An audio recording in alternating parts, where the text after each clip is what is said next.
about 20 feet away from you in the pool, you see the Raven, and she's better. Her skin is not this weird mottled gray that it was when she was in possession, when she was being possessed by the sash. But she's holding in her arms Hurley, who does look bad. She looks really, really rough. Her skin is starting to turn like pitch black, and some sort of contagion, some sort of play you can tell is sort of climbing up her veins. And you actually hear the sounds of sirens coming your way from the finish line on the outskirts of town as the Gold Cliff militia starts to rush in to fix the situation. And you hear Hurley weakly cough, and she says to Sloane, "You're in trouble."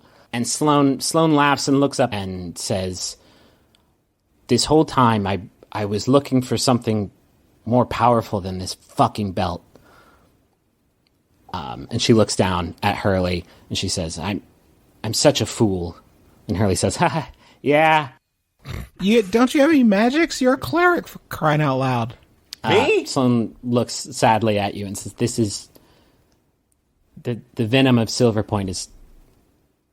There's nothing we can do for her." Horse shit.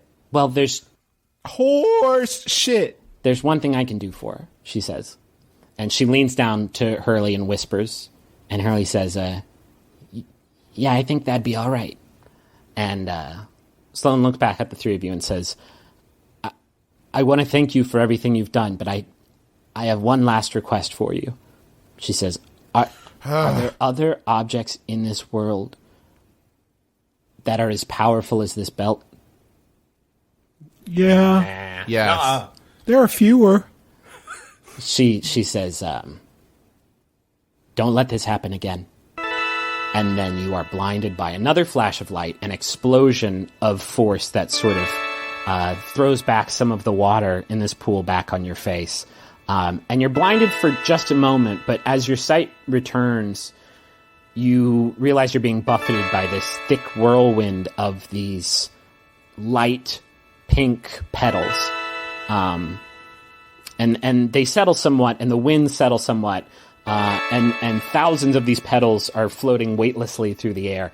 And you can see in the middle of this pond of a beautiful towering cherry blossom tree has appeared.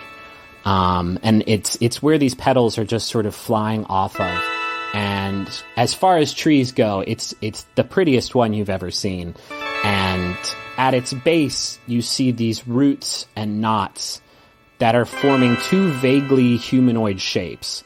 One is a sort of a shorter figure lying in the embrace of a taller figure. And on the ground, in the water in front of them, you see a raven mask and a ram's mask. And tucked neatly in between the two of them, you see the Gaia sash. I elbow Taako and point at the sash. I elbow Magnus. Okay. I elbow Magnus. I elbow Taako a little bit harder. Point at the mask, or point at the belt. Oh, yeah. I notice Magnus reaching for rail splitter, and I say, "Don't even think about it." And then